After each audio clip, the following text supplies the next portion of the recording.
Bonjour, je suis Lo, artiste peintre, peintre de marine. Dans cette vidéo, je vais vous parler de la peinture en plein air.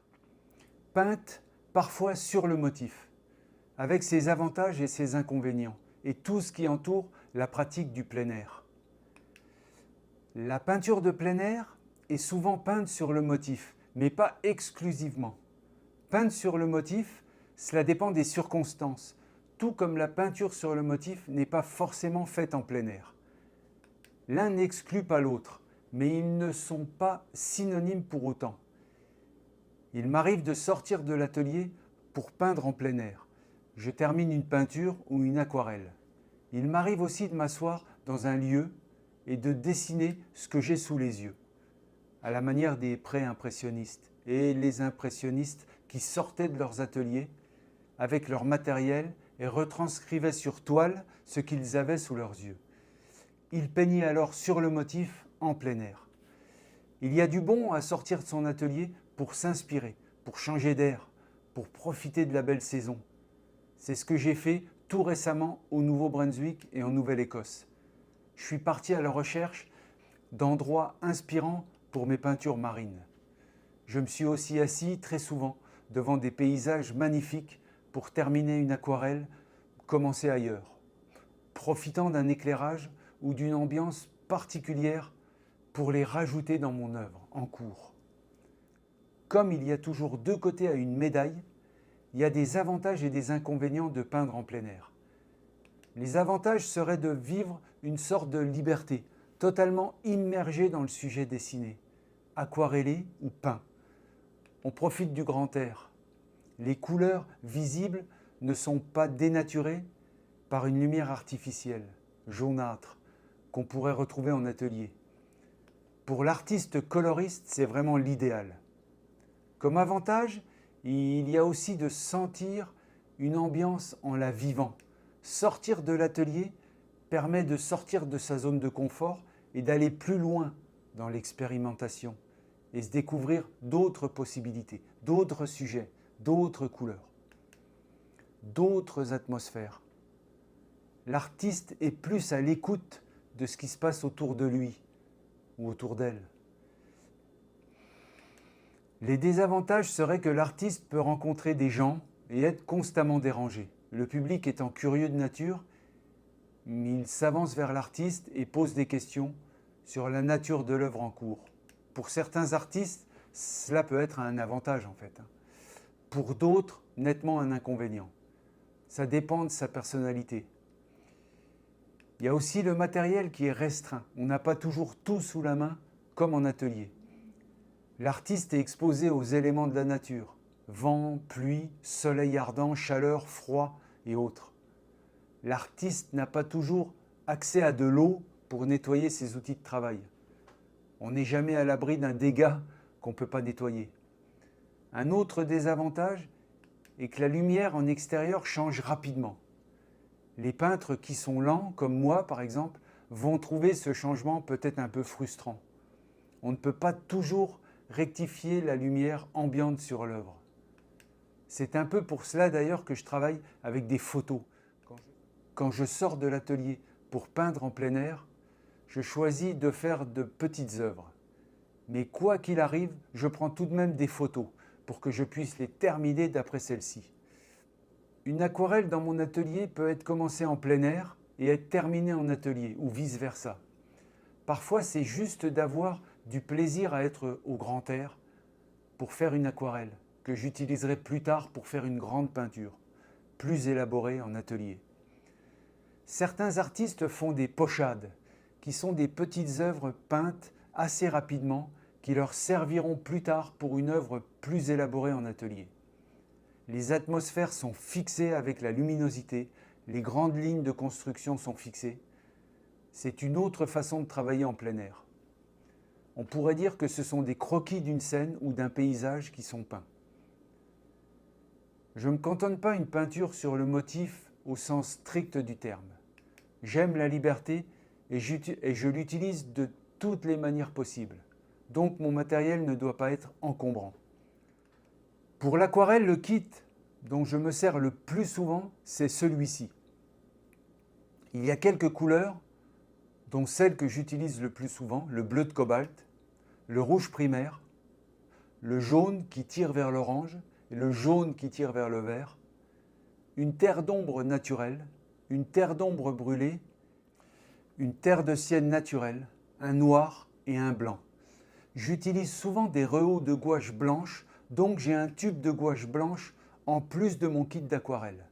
Il existe évidemment d'autres kits avec beaucoup plus de couleurs. Je vous mets des liens sous cette vidéo pour présenter le matériel.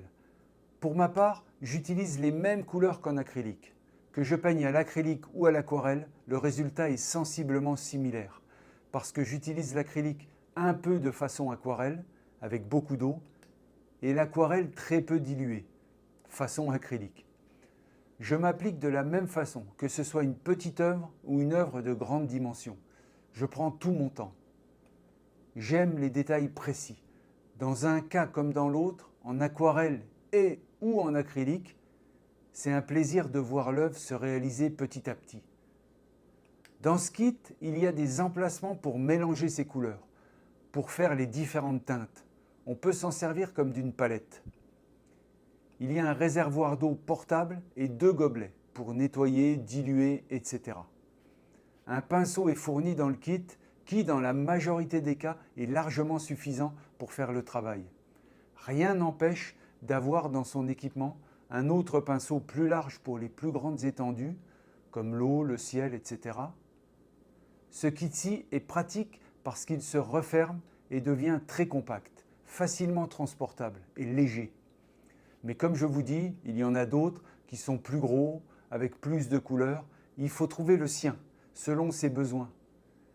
Rien n'empêche d'acheter à l'unité les couleurs qu'il vous faut pour créer votre propre palette de couleurs.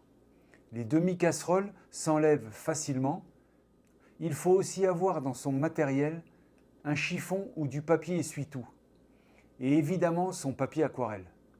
Dans mon cas, j'utilise du papier Strathmore ou Canson. Encore une fois, je mets les liens sous cette vidéo. Il y a d'autres marques avec des qualités différentes. Vous choisissez le papier qui vous convient le mieux.